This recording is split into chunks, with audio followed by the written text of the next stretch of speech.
Right, I know it's a bit late, so we will try to provide some valuable feedback for you guys. The subject of this panel is how to boost returns in your asset. We had a perfect lineup with a long-term asset holder, developer, and an asset management technology provider as well. However, Sotiris was unfortunate that he had some urgent things to look at. So we will try to maybe decipher and add some of his perhaps points between the three of us gentlemen. So I have the pleasure to have with me two guys with a long experience in the industry. If you could kindly introduce yourselves. So I'm Stefanos, I'm Country Director for Cero Generation. Cero Generation is a subsidiary of the New Investment Group focused on developing wind and solar assets. As to my private history, I've been in this sector for quite some time, from all sides of the fence. So I'm pretty much well aware of all aspects of this business. So I'll try to fill in for Sotiris, who's not in. So. Vassilis. So my name is Vassilis, Papaeconomou. I'm the Managing Director of Alectris. We are an asset manager, service provider, I would say in general, since 13 years now, which I'm particularly proud to say in public, being one of the oldest third-party independent service providers in Europe. And I believe that we have accumulated also a lot of experience, 360 degrees in the market, and hopefully we can contribute to this panel in a fruitful way. And I have to say, under your supervision, it was the first Solar Power Europe best practice guidelines created back in 2015, 2014, something like that? 150 years ago. All right, so very good all around us. So we will try to see that a few points, but also at the end I would like your contribution and your participation with questions. So happy to go into any subject and answer any sort of questions or queries you might have. So Stefanos, I would like perhaps to start with you, since one of your main activities in Greece at the moment is development and construction. So what are the main points you need to address during development and construction which will ensure that you're able to have, first of all, quality assets, and second of all, the opportunity to be able to constantly optimize the performance of the asset? The issue here is that solar has moved on from what we did 10 or 15 years ago. It's not just a piece of land where you just throw modules on and connect to the nearest grid and get a feed-in tariff. It has become a much more complex equation. You have to take a lot of things into consideration, and development itself has changed too much because nowadays assets, they have a different life cycle, they have a different revenue stack that they get revenues from, and so a lot more things have to be taken into consideration when you start developing an asset. There is no anymore possibility for just any piece of land. There is no possibility anymore for just any distance to the network. There is not anymore any possibility for ignoring all the facts that make an energy market. So from day one, when you look at a piece of land and you say that here is where I'm going to develop an asset, all these things, all these questions have to come into play. From having enough land to maximize your yield, from anticipating what other technologies besides trackers and Ypatios can come into play and maximize your yield going forward, to any other new installations that you have to do in the life cycle of the project. Nowadays we don't have any more feed-in tariffs. We are going into PPAs. So in the beginning we had a pay-as-produced PPA. Now that's gone also in a matter of a couple of years. So do we have to put storage? What kind of storage? How much storage? So all these questions need to be addressed early on, because probably you won't have the time or the ability to address them when the time comes to be addressed. So it's not a simple exercise anymore. It used to be in the old days, but it's not anymore. It's a much more complex equation. Everybody has to take into consideration this. Vassilis? Well, finding people is a challenge. I think the way that the market is structured is making it hard. It's a very extremely fast-moving market. There's engineers of all levels that are trying to build up their careers and moving from one position to another within the same company, within different companies. I have the feeling, which whenever I discuss I get confirmed, but I have no statistics to prove that this has changed quite dramatically after COVID. And we do not see these longer relationships in teams anymore. It's just everything's changing every few months. And this is making it very, very challenging in all steps of the process, I believe. Developing projects, servicing projects, constructing. It's just all like moving target. And I agree with Stefanos. I mean, engineering and everything is more complex, but I believe at that point in time, what seems now to be simple was complex back then. What really has changed quite dramatically is that the market is less forgiving. There's no more longer these feed-in tariffs that you can make an error, but who cares? I mean, there's enough buffer there.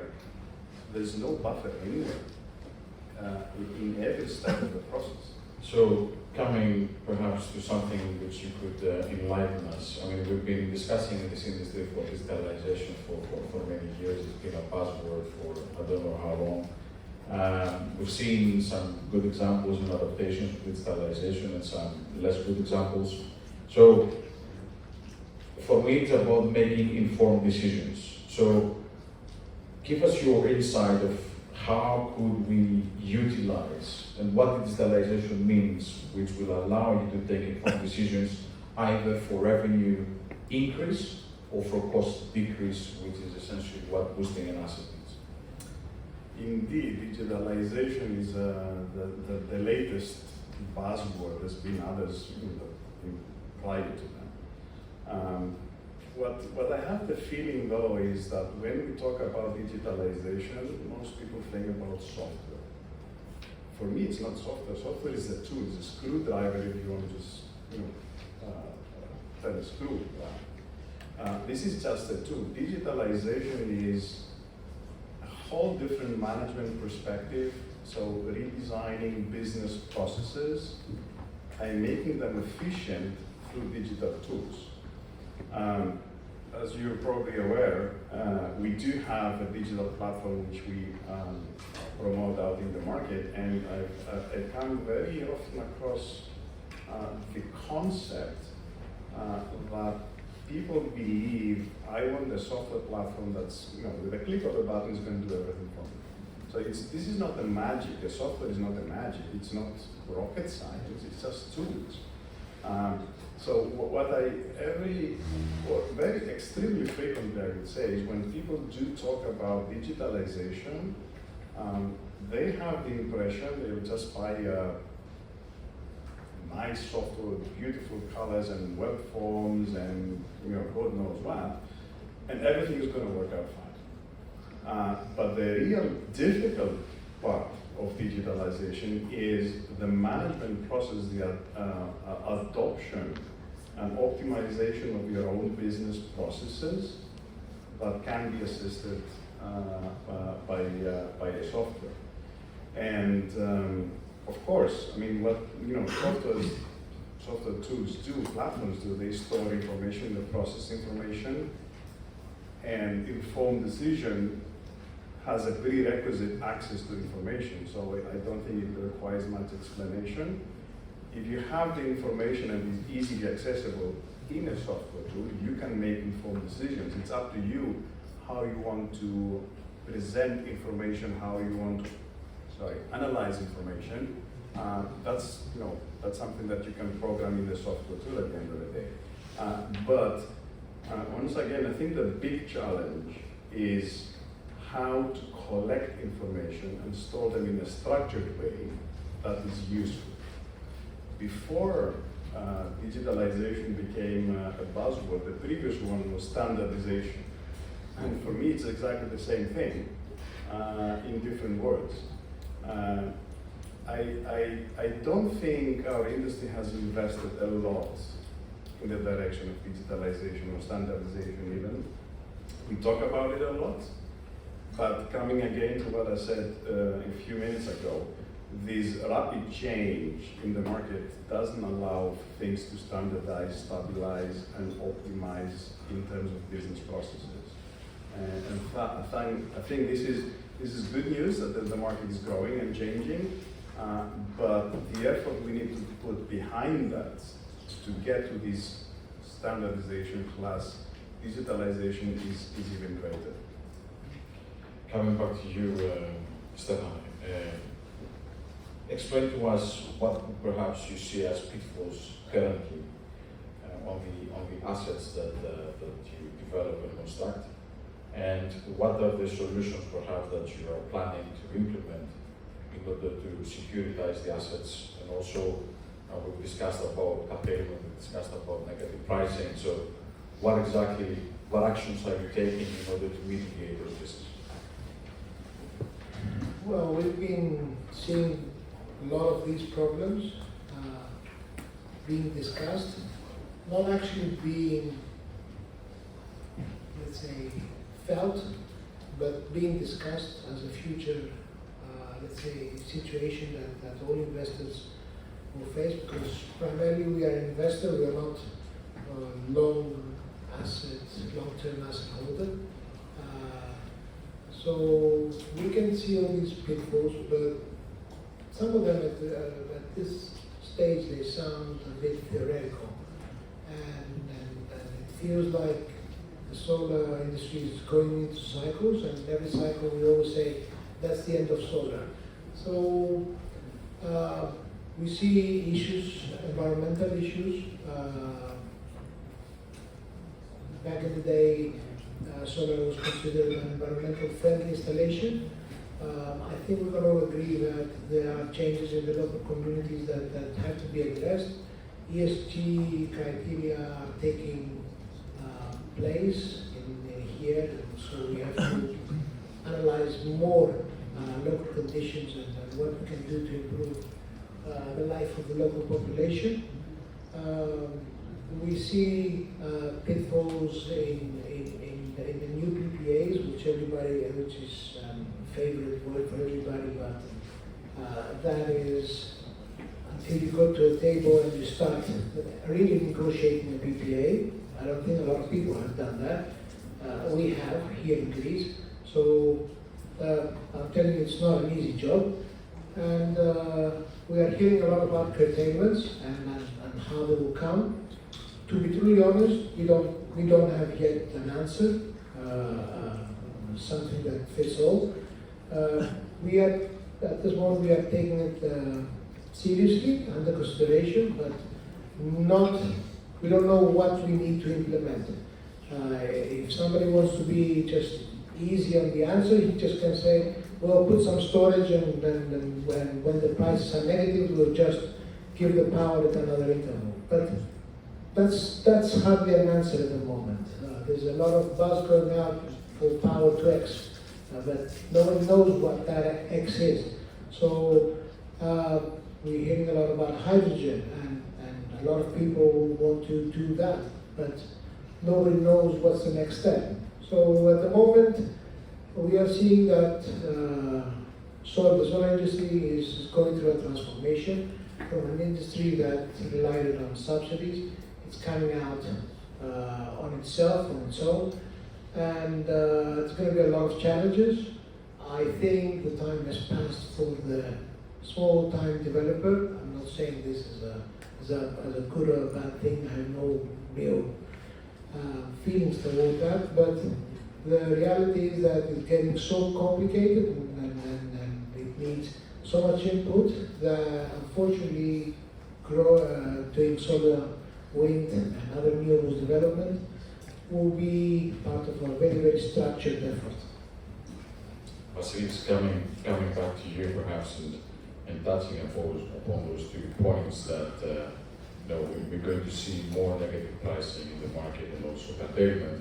I wanted to take your view on how, first of all, certified and approved data, in a sense, verified data rather, and following up analytics will help asset owners to make decisions whether, which of these solutions perhaps that Stefanos mentioned, this elusive X that everybody's chasing, nobody's is looking to achieve to get it. How is digital tools are going to help us, answer those questions? Well, allow me to answer as a politician in a more generic way. No, don't do You can that. take any role you want. We are a free panel here. Nobody's listening to us, so don't worry. Well, what I wanted to say is wherever there's a decision involved, there is information required, and where there's information required, you need input. I'm saying this because it's not just about data. I mean, you have the volume of data that you have is the accuracy, what you said before, verifying this data. And this is something that I've seen in our industry, solar industry. I don't know about wind and the other technologies, to be honest. We have been really lacking quality data massively. And I'm really wondering how you can make an informed decision based on something that you do not know accurately what this is about. So coming back to the question a bit more to the point, Ypatios, the first thing that needs to be fixed is to ensure that data is accurate, and the data that's coming in a system is either from data acquisition system, so it's an automatic way, or from actual user activities, people's activities, which again goes back to what we discussed before, digitalization, business processes, design and software tools and so on and so forth. So in order to get to this point, to be able to make informed decisions for anything basically, not just curtailment, but just anything, you have to take care about what happens before that and how you feed the system with something that is accurate and controlled and managed. And that's where software actually does play a role. You can design on paper, but what the tool is to generate all this knowledge, all this data, is the software tool and the platform that we are always discussing the last 5 years of the industry. And just give you another perhaps dimension to this. We've discussed in many European conferences like this one, the need of information and knowledge transfer from life cycle phase to life cycle phase. So what sort of data we capture in development should be transferred into construction into operations, all the way down to decommissioning. And what we've been lacking was this initial data gathering, especially with the development side. How do you mitigate that from your point of view? And then I'll ask also Stefanos of what is his opinion on this valuable data that we need to gather at the initial stages, from topography to demographics to context to IBAN numbers to all sorts of different things that we need to capture. Yeah, it's the way that it has been working so far, and without any huge change, I have to be honest, even though the technologies exist software-wise, what we have seen over the 17 years I'm in the industry is you have the initial stage development, EPC and so on, where you have rather accurate data because you need to be precise. This information in form of documents, measurements, whatever, is being carried down the road over the operational life. And the longer we go down the road, the more blurred this information is. And I'm saying this out of our own experience because we step in and we operate plants that are in the meantime 10 years old, and there's almost no data, or there's no data that you can actually trust that is in the databases of these investors, of these asset owners. So indeed, I mean, having an information retention strategy is a key point. And carrying all this information, the historical information of the asset from the very first conceptual, design up to the 10 years of operations and day-to-day field management is quite essential. In Europe, we're very far away from that. I'm saying in Europe because I remember about 5-6 years ago, I don't know if still there are these initiatives still in the US, where they were trying to standardize information exchange between systems. I was quite surprised because at that point in time, Europe was supposed to be much more advanced than the US. But I don't think Europe has grasped actually the value of standardizing information between platforms, parties throughout the whole life cycle. I think we're a very long way from that point still. And Stefanos, your opinion on the matter in a sense that, I mean, you're developing, so you must have an information retention strategy, as Vassilis named it. But also, do you see that in the due diligence perhaps you do on the potential acquisitions, do you value the information? So would you value a site better if you had this historic information, from development onwards? To be truly honest, we as Cero, we consider a major risk event when we step onto an asset under development that either we want to purchase or invest in, if there is lack of information. If there is that lack of information, it goes back to a quality of development. And I understand that the beginning solar was, I've got a license to connect, so buy me, and that is no longer the case. A license to connect is not, it doesn't have the value that people think. The value is in the whole chain.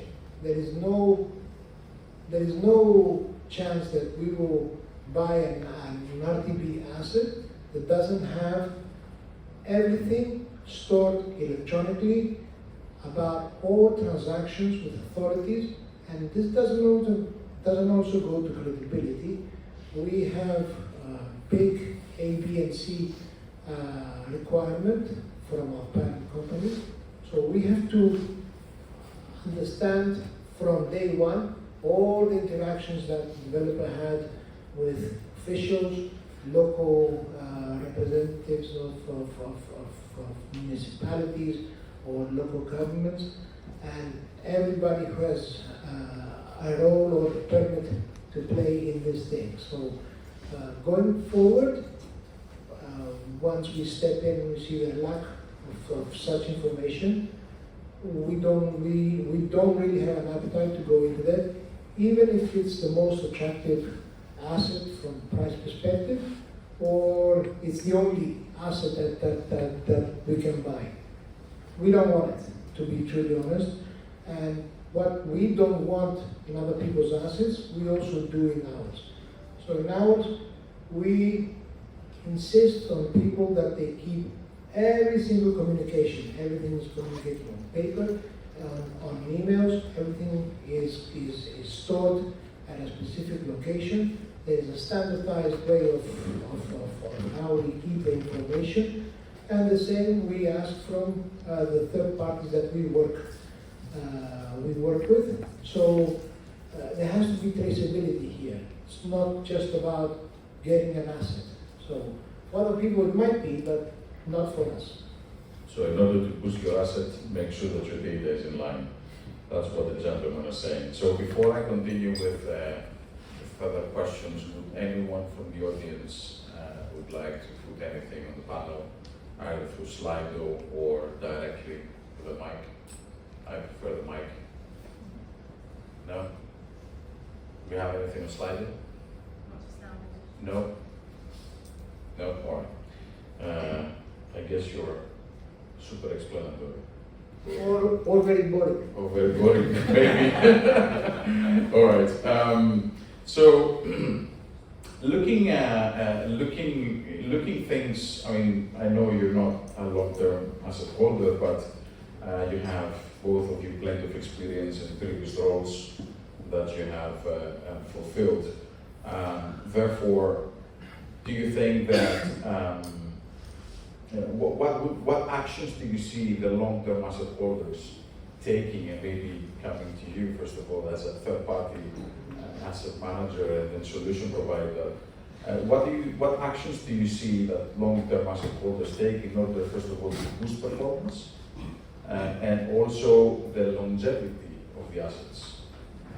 So maybe you can give me a comment on in terms of OpEx as well as financial structuring, whether it's PPAs, auctions, and so on and so forth. Well, I'm not the expert in PPAs and options. That's very far away from our competency. But if we want to talk about maximizing performance, the first question I would ask is what we mean by performance. Because when I talk about performance, I have in mind the overall financial performance of an asset, which includes the OpEx, the CapEx, all that. It's not just optimizing the revenue. That's not enough. So if naturally an asset owner would want to optimize or maximize their performance, you would need to have a lowest possible cost of construction, obviously. You need to have the highest revenue possible, also quite obvious. And you need to have the lowest OpEx at the same time, but without sacrificing, because they're not independent of each other. I mean, what you construct, you have to pay or not pay later on with maintenance, just to put it very simply. If you don't want to pay for your own end provider, which is our pain, by the way, then sometime it's going to fire back sooner or later. So I think we're going now through a process of a very fast moving market, and things have not stabilized yet. What I mean by that, there was a momentum of price decreases that everyone thought it's going to continue forever.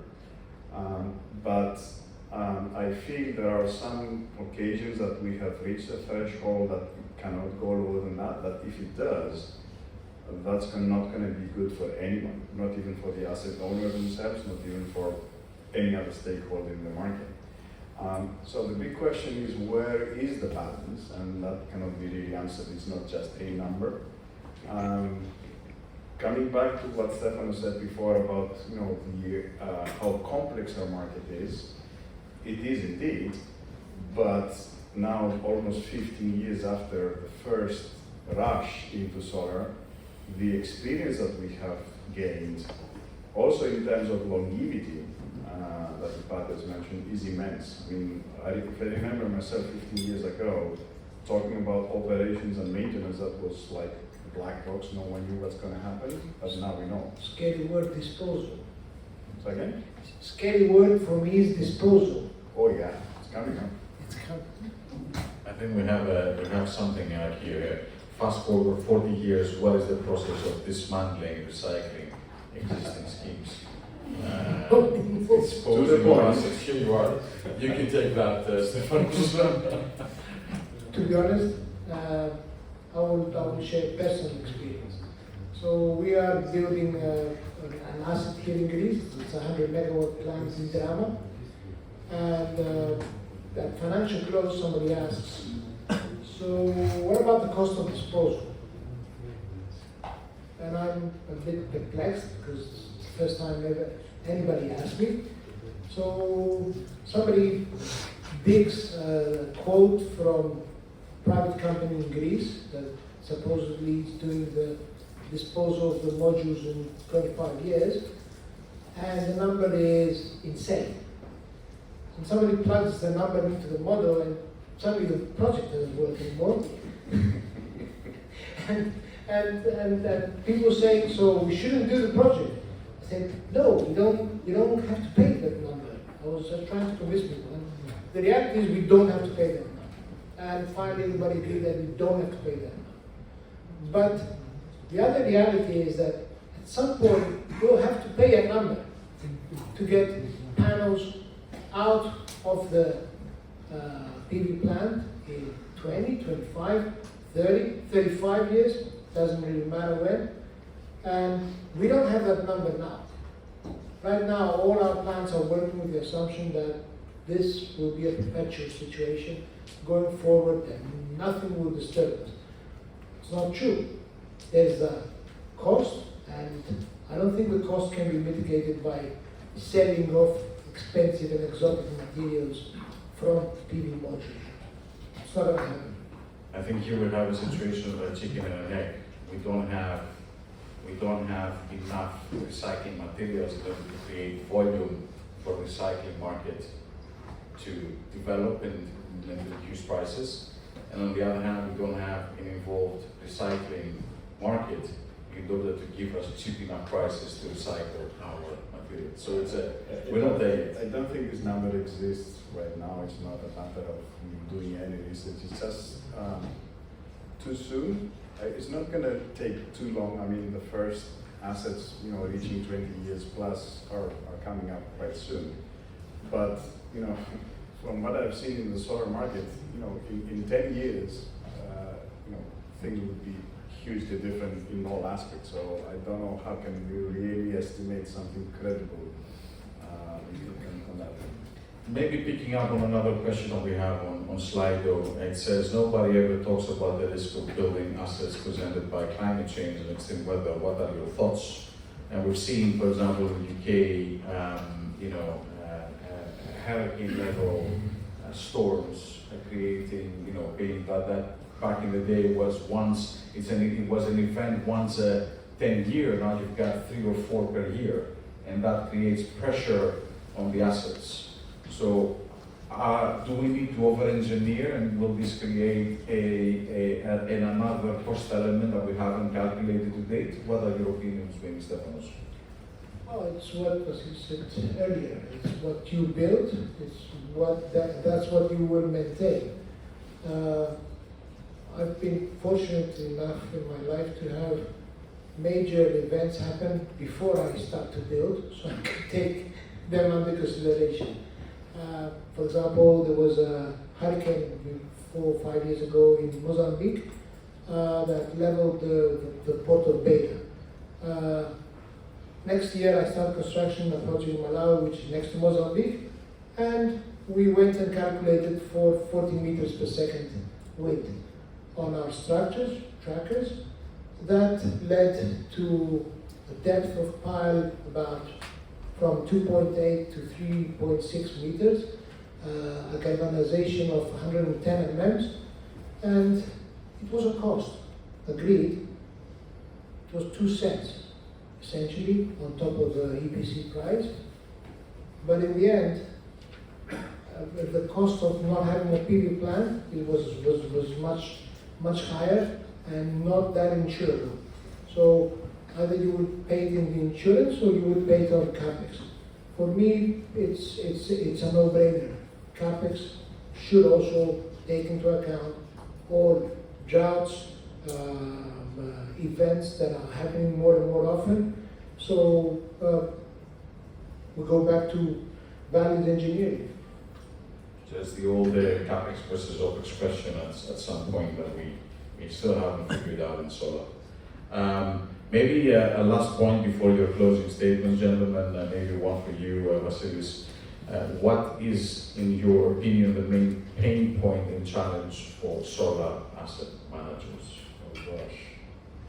That's the yours. last question today. That's yours. That's yours. Well, main point, I don't know if I can say a main point. There are a few few challenges, like in every industry, like for every stakeholder, I guess. My complaint, if I could say so, is that it's not really well understood what you are doing as a service provider. I wouldn't say specifically asset manager. It's this intangible thing that is not well understood. And I always try to explain that with an example of an operations and maintenance contract. So you negotiate a contract, there's 70 pages of stuff that's there about obligations for both parties. And at the end of the contract, there's 5 pages, an annex, list of services. And people ask, okay, how do you price that? And everyone talks about the annex. So these are the things that this takes 1 hour, this takes 2 hours, so this is it. But what about all the rest? I mean, how do you make all this happen? What's the risk? How do you manage all these activities efficiently? That's so intangible. It's not a line item that you can price. This is really experience. And my experience is about 50% of the cost of a service contract like that is the soft cost, the non-tangible communications, reporting, explanations, and all that kind of stuff, which is not a line item. And 50% are specific services. And this is the main challenge, main pain point for me, is trying to make people understand there's so much work to make all that happen that you don't really notice, and this is good, because if you don't notice, that means we make our job very well. And maybe having been mindful of time, if you could give me your final thoughts on our discussion, and perhaps connecting it with this elusive X that we discussed. Are we going to transform ourselves from generators into other forms of businesses that suddenly we will produce hydrogen, tomatoes, compost, or anything else just to utilize our connection? Or what is happening? What is your final thoughts? Maybe starting with you, Stefan. I think that solar and wind, all the renewables are undergoing a transition. They will become much more complex assets to have and operate. It's unavoidable. They have to be connected with other parts of society, electrification of our general society, EVs, homes, heat pumps, whatever. I think there's going to be a part of this industry that for some years we're going to concentrate on large-scale projects in order to somehow minimize the impact that we have from digitalization.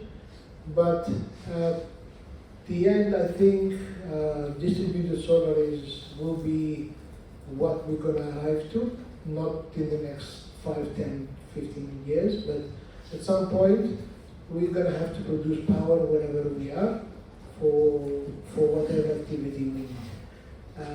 That we'll need bigger grids for large-scale projects, but at some point this cannot go on in perpetuity, and the electrical space is a finite thing. So we'll have to all adapt and find other ways to make money on this thing, which is something that happens everywhere. Vassilis, how are we going to make money? I don't know. I'm planning to go into retirement very soon. I don't care about it. So it's somebody else's problem down the line. You built, you developed, shares. No, things, just a short answer. I don't want to keep too long. Inevitably, everything is going to change. It has been changing the last decades. The only thing that we're not, at least myself, am not fully aware of right now is that the speed of change is accelerating immensely. But it is changing since years, since decades now. So everything that we see and sounds like an idea right now, hydrogen, X, Y, Z, I don't know. It's not going to be an idea in not 2 decades, but probably in 5 years, in 3 years, in 10 years. That's gonna, the time of development has shortened a lot, and it's getting shorter and shorter every single year from now on. So things are going to change quite dramatically, I'm sure about that. And on that, I would like to thank my co-panelists. Please give them a big round of applause.